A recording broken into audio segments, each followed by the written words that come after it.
They said I wasn't family anymore. My own mother whispered on a live stream that I was nothing but a failure. The words burned worse than fire, and for a moment, I believed her.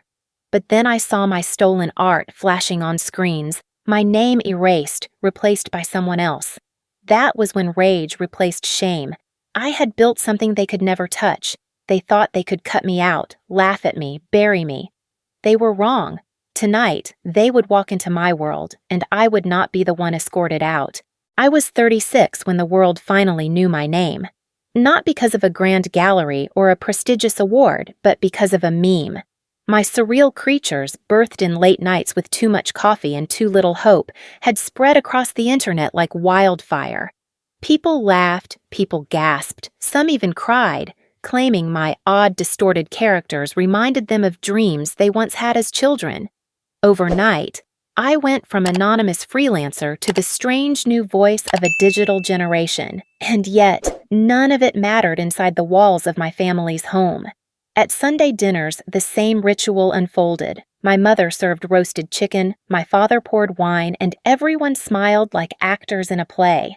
They asked about Daniel, my older brother, the golden child who once ran a startup that collapsed under debt, though no one dared say the word failure in his direction. To them, Daniel was resilience. Daniel was hope. Daniel was the Hart legacy. And me? I was the daughter who played on the computer too much. "You're still doing those little pictures?" my mother asked once, her voice dipped in honey that tasted like vinegar. "It's nice to have a hobby, Evelyn, but you should think about stability. Art doesn't feed anyone." I smiled because that was the rule. You smiled, you nodded, you swallowed the sting. The illusion of family harmony demanded it, and part of me, some desperate, childlike part, still hoped that if I played my role well enough, one day they would see me. One day they would say, "We're proud," but illusions always crack. That night, as the dishes clattered and laughter filled the air, my phone buzzed, a message from my aunt, short and sharp. No failures allowed. It was about the upcoming family reunion, the one I had been secretly waiting for. I stared at the glowing screen as my chest tightened. The room blurred, their laughter turned hollow. My hands trembled beneath the table, holding the phone as if it were a blade pressed to my skin. I excused myself early, claiming I was tired. Outside, the winter air bit into my cheeks, but it was nothing compared to the frost curling in my chest.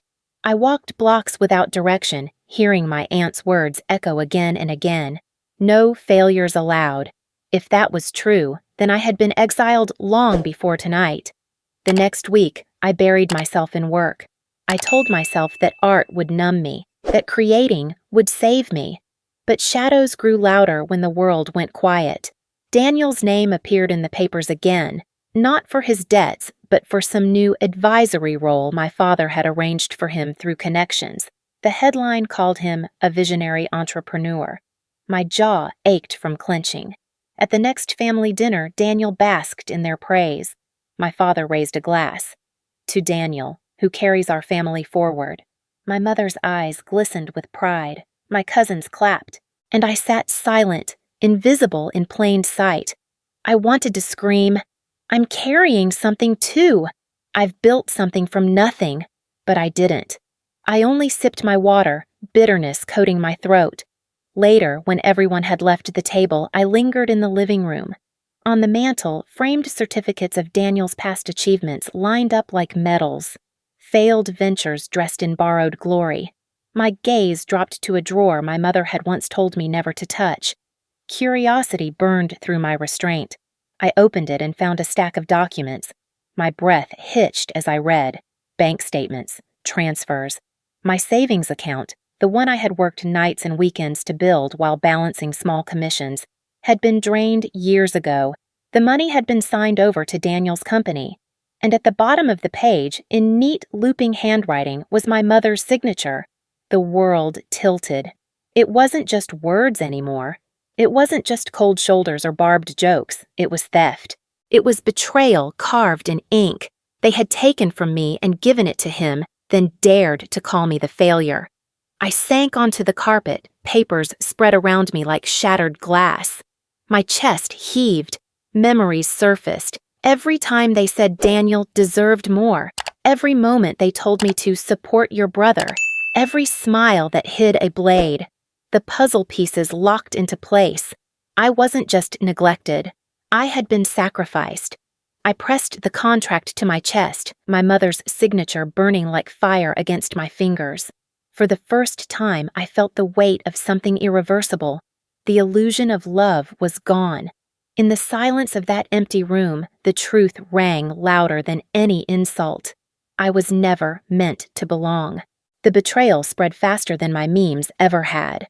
One morning, as I sipped lukewarm coffee and scrolled through my phone, I froze. A young woman with perfect hair and a dazzling smile appeared on my feed, standing in front of a green screen backdrop filled with grotesque, distorted creatures, my creatures. The caption read, "The genius behind Italian brainrot memes speaks out," and beneath it, the name Evelyn Hart. My name, my art, her face. I clicked the video, my pulse racing. She spoke confidently, describing the origins of characters I had drawn at 3 a.m. while battling insomnia. She retold my stories as if they were hers. She laughed, humble and charming, when the host called her brilliant. And the world believed her. Thousands of comments flooded in. She's a visionary. She changed internet culture. I adore her. I sat frozen, the room spinning. It wasn't just theft, it was erasure. When I tried to explain it to my family, they only sighed. "Evelyn, you can't just accuse people without proof," my father said, dismissing me with a wave of his hand. Daniel smirked, his tone dripping with contempt. "Maybe you're the one stealing ideas. It happens all the time online. Maybe she's the real deal." My mother added softly, "You've always exaggerated, Evelyn. You see attacks where there are none."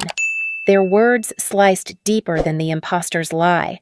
Not only did they refuse to believe me, they believed her instead.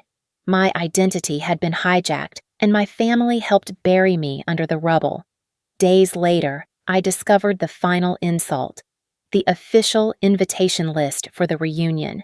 My name was missing, completely erased. They had replaced me, even in blood.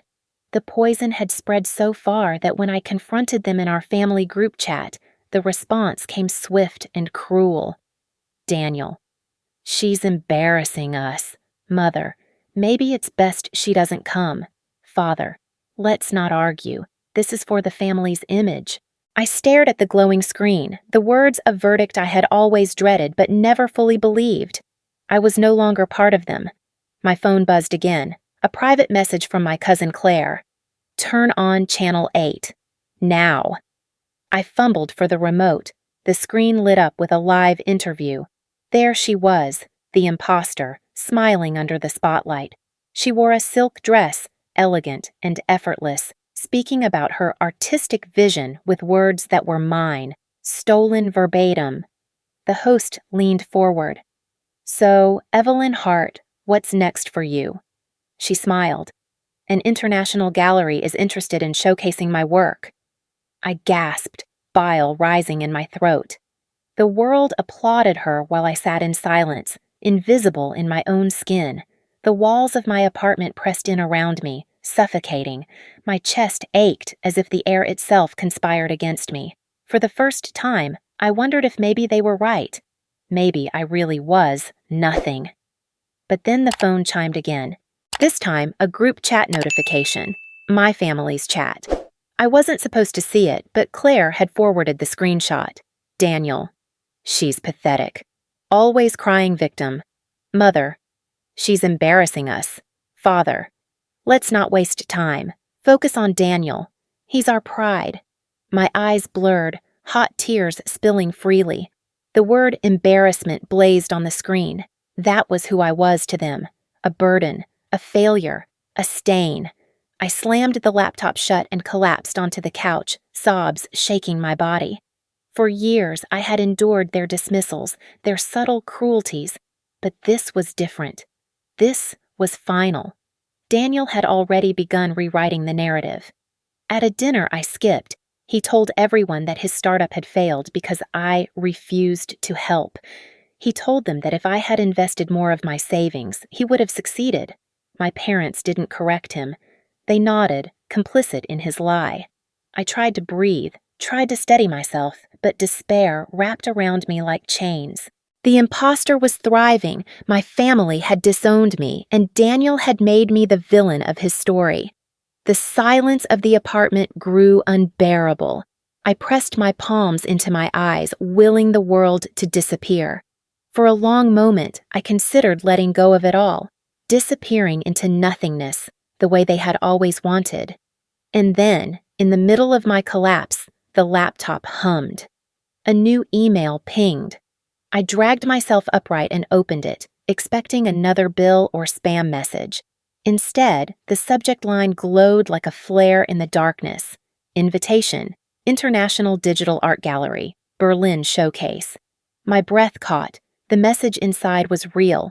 They had seen my work, and wanted me to be part of a global exhibition. My hands trembled as I read it again and again. The world believed the lie, but here was proof that someone, somewhere, had seen the truth. Tears still wet on my cheeks, I pressed my hand to the screen as if I could hold on to the words. For the first time in weeks, hope flickered inside me. The night of the family live stream arrived like a storm cloud I could not avoid.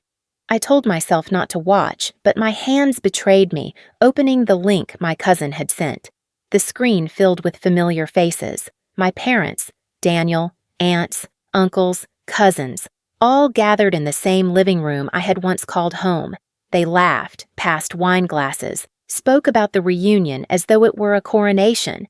At first, I thought perhaps they would at least mention me, a small acknowledgement that I existed. But when Daniel raised his glass and said, "We'll finally celebrate the family without distractions," my stomach dropped. The comments on the live stream buzzed with excitement. Strangers praised their warmth, their tight-knit bond.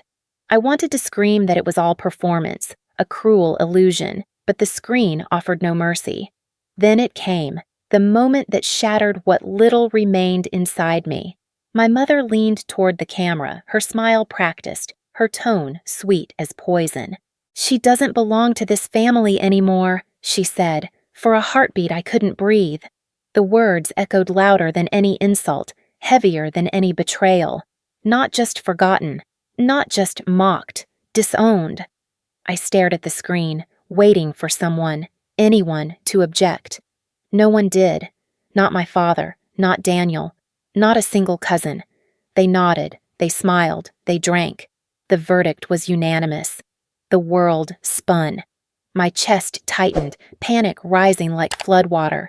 For years, I had carried the faint hope that maybe, if I proved myself enough, if I built something undeniable, they would welcome me back. That hope crumbled into dust in that moment. I pressed my palms against my eyes, whispering, "I'm nothing. I really am nothing." Then, as if the universe wanted to twist the knife, the host of the live stream turned to Daniel. "And we've heard exciting news. A very special guest will be joining the reunion." The screen cut to a smiling face. The imposter. The woman who had stolen my art, my name, my life. "We can't wait to welcome Evelyn Hart to the reunion," the host announced. My body went cold. They weren't just replacing me metaphorically. They had invited her to be me. She would stand in my place, carry my name, and my family would embrace her. The live stream ended with cheers and toasts. I closed my laptop and sat in silence. My reflection on the darkened screen looked hollow, a stranger staring back. The final thread snapped. There was no going back. In the days that followed, I slipped into darkness. Work piled up unanswered. Clients sent emails that I never opened. My phone buzzed with concerned messages from friends, but I let them fade into silence. I couldn't bear to face anyone. The apartment became my prison. Curtains drawn, dishes stacked in the sink, canvases gathering dust. Even the creatures I once drew to escape my loneliness seemed to abandon me. When I tried to sketch, my hand shook, the lines broken and fragile. One evening, rain drummed against the window, steady and relentless. I sat hunched over my desk, pencil in hand, staring at the blank page. Slowly, lines emerged. A crooked face, eyes too wide, mouth stretched in despair. My hand trembled, the strokes jagged and uncertain. Tears blurred the paper. The figure stared back at me, as broken as I felt. My voice cracked as I whispered, "Maybe I am the failure they say I am." The words hung in the air, heavier than the storm outside. For the first time, I believed them. I dropped the pencil and pressed my forehead against the table. The rain hammered harder, as if mocking me. Loneliness seeped into my bones. Then, just as the silence threatened to swallow me whole, my phone vibrated. I ignored it at first, convinced it was another missed call or another spam email. But the vibration came again, insistent. I wiped my eyes and glanced at the screen. A message from an unknown number glowed back at me. "I know who you really are. Let me help." I blinked, my breath catching. My hands shook as I held the phone. Was it another trick? Another cruel game? Or was it the first lifeline thrown into my drowning sea? The storm raged outside, but for the first time in weeks, something inside me stirred. The message on my phone burned in my hand like a spark in the dark. "I know who you really are. Let me help." My heart pounded. I typed back, my fingers trembling. "Who are you?" The reply came instantly. Adrian Cole. The name was familiar. A travel vlogger I'd seen on YouTube. Tall, sharp-eyed, the type who hiked volcanoes and spoke bluntly to the camera. His reputation was one of gruff honesty. He wasn't the kind of man who wasted words. We met 2 days later in a small cafe on the Lower East Side. The place smelled of burnt espresso and rain-soaked coats. Adrian sat at the back, a hood pulled over his head. When I approached, he looked up with eyes that seemed to cut through every lie I'd been told. "I know you," he said without preamble. His voice was low, steady, like stone. "I saw you here months ago, drawing. Those memes, those creatures, came from you, not her." For a moment, I couldn't speak. The words crashed into me like a wave. Someone had seen me. Someone believed me. My throat closed and tears welled. "You're the first person who's ever said that," I whispered. My shoulders shook, and I pressed my hands over my face, crying in the middle of that noisy cafe. Adrian didn't comfort me. He didn't offer tissues or pat my hand. He simply waited, his gaze unflinching, as if my pain was something real and worthy of being seen.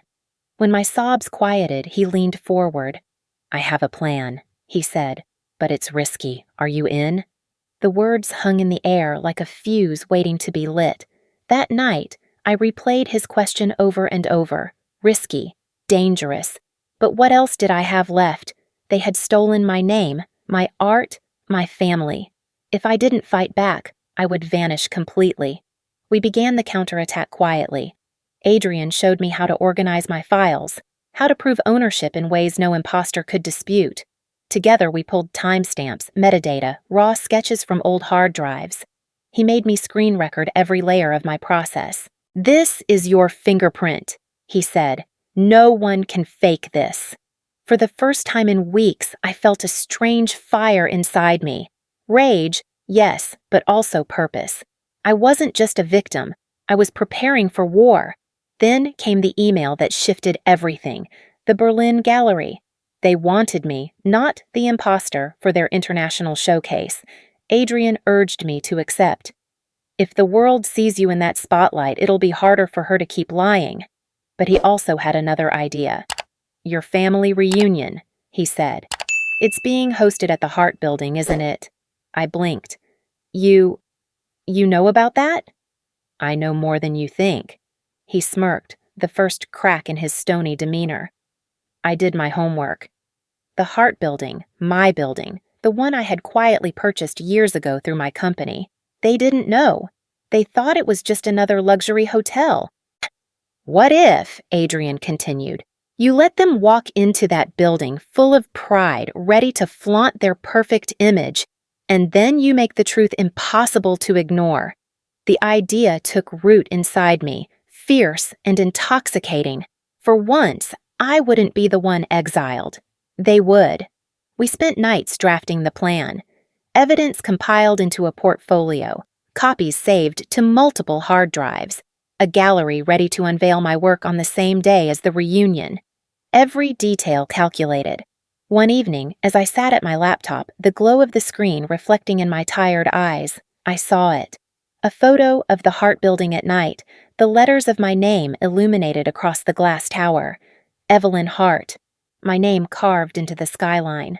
Proof that I had built something no one could take from me. But just as triumph surged in my chest, another notification popped up. A booking confirmation. Daniel Hart, VIP suite reserved for the reunion weekend. My blood ran cold.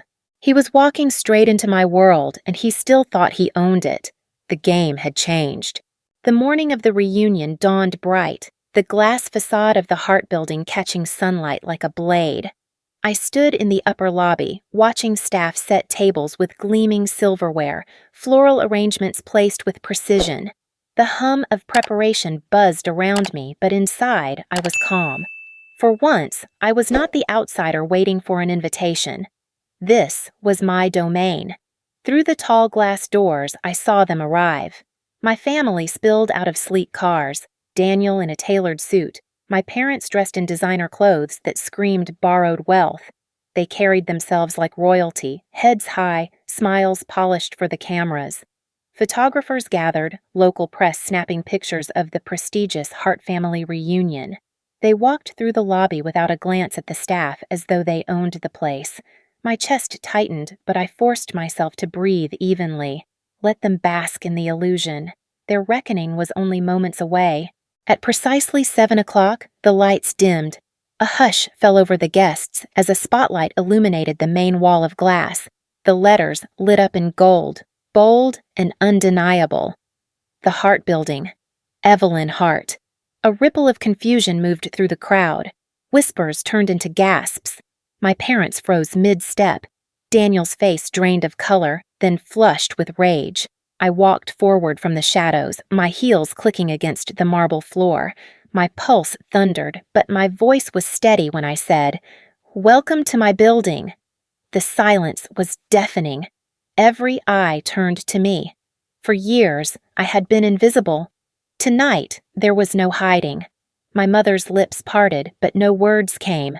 My father clutched his glass tighter as though it might anchor him. Daniel broke first. "This is fraud!" he shouted, his voice echoing. He pointed at me with shaking hands. "She stole everything from me!" Gasps rippled through the guests. Security moved in, standing firm between us as Daniel lunged forward. The room erupted into murmurs. Reporters scribbled furiously. Cameras turned. The truth began to unravel faster than I could have planned.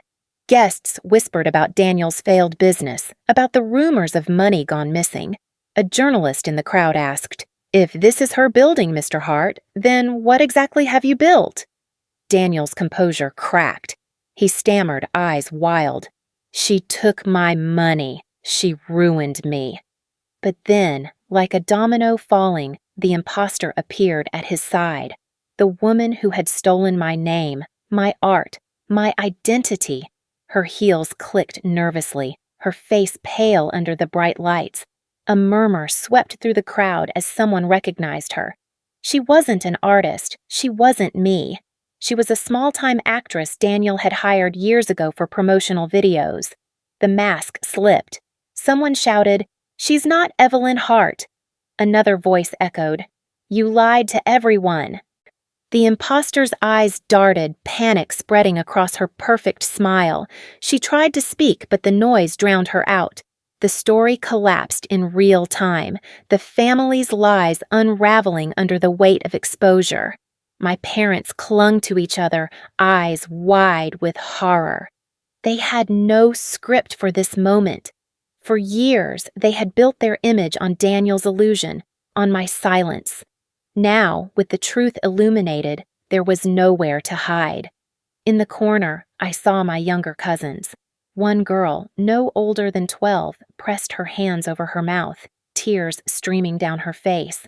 Another whispered, "All this time, it was her. Evelyn was the real one." Something inside me cracked, not from pain, but release. The truth wasn't just mine anymore. Others saw it. Others believed it. The room was chaos. Daniel screaming, the imposter begging, my parents frozen, guests whispering and filming. Reporters snapped photos as security stepped in, containing the scene. My family, once so polished, was now exposed, fractured, desperate. I didn't need to shout. I didn't need revenge beyond this. Justice had unfolded on its own. I turned away from the spectacle, my heels steady against the marble. My heart raced, but my chest felt light for the first time in years. Behind me, voices rose in anger and panic, but they grew softer with each step. The automatic doors opened, and a rush of night air filled my lungs. I stepped out into the cool evening, the city lights flickering like stars at my feet. I paused at the top of the steps, tilting my face toward the sky. The chaos inside faded into a distant hum. I drew in a long, steady breath and let it go. For the first time, I felt free. The fallout was immediate. By the next morning, headlines blared across every news site. The Hart family scandal. Reporters dissected the footage of Daniel's outburst, the imposter's confession, my parents' frozen silence. The empire of lies they had built crumbled in public view. Daniel's businesses collapsed overnight. Investors fled, creditors circled, and the last remnants of his so-called reputation dissolved into ash. He blamed me, of course, screaming to anyone who would listen that I had destroyed him. But no one believed him anymore. He was finished. My parents fared no better. The community that once bowed to their polished image now turned away.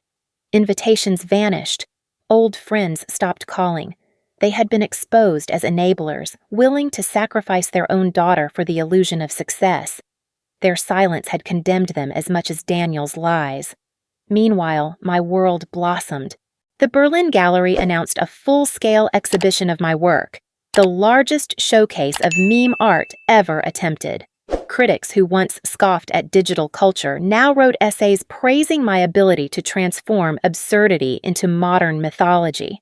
What had once been dismissed as childish became celebrated as avant-garde. On opening night, I stood backstage, heart-pounding as the audience buzzed beyond the curtain. The air smelled of fresh paint and anticipation. When the lights dimmed, the host called my name. I stepped into the spotlight, the stage bathed in brilliance. Rows of faces stared up at me, critics, artists, fans who had traveled across oceans. My knees trembled, but then I felt it, a hand closing around mine in the shadows. Adrian's grip was steady, grounding. I smiled, the warmth spreading through me like fire finally turned to light. For once, I wasn't alone. The applause roared, not for the imposter, not for Daniel, but for me, for Evelyn Hart. In that moment, I realized the truth. Vindication was not about humiliating them. It was about being seen, fully, for who I was. The weeks that followed were a whirlwind. Articles praised my work, interviews filled my calendar, invitations arrived from around the world. Yet what mattered most wasn't the fame. It was the freedom. For the first time, I chose who stood beside me. My chosen family took shape. Adrian, steadfast and gruff, always reminding me to protect what was mine. Fellow artists who understood the strange power of digital creation. Fans who wrote letters telling me my story gave them courage to cut ties with toxic families of their own. One quiet evening, long after the gallery closed, I sat in my studio. Rain tapped the windows again, but it no longer felt like a prison. The desk was cluttered with sketches and paint-stained mugs. I picked up a pencil, and my hand no longer shook. The lines flowed easily, bold and certain. A new creature took form on the page, not grotesque, not broken, but radiant. It stared back at me with eyes filled with resilience. My own reflection, finally whole. I leaned back, letting out a long breath. The silence wasn't heavy anymore. It was peace. Word of my journey spread far beyond the art world. Podcasts, magazines, even classrooms discussed my story. How one woman, once branded a failure, reclaimed her name. Survivors of family betrayal wrote to me, saying they felt less alone. One message read, "Because of you, I know I can start over." That, more than the fame, felt like victory. Weeks later, I stood again inside the Hart building, not as an exile, not as a scapegoat, but as its rightful owner. I walked out onto the balcony high above the city. Lights sparkled below like a sea of stars. The wind tugged at my hair, carrying away the echoes of past accusations. I closed my eyes and let the night embrace me. Then I opened them, my voice steady, certain, alive. The sweetest revenge is living free. The city stretched before me, vast and endless, and for the first time, it truly belonged to me.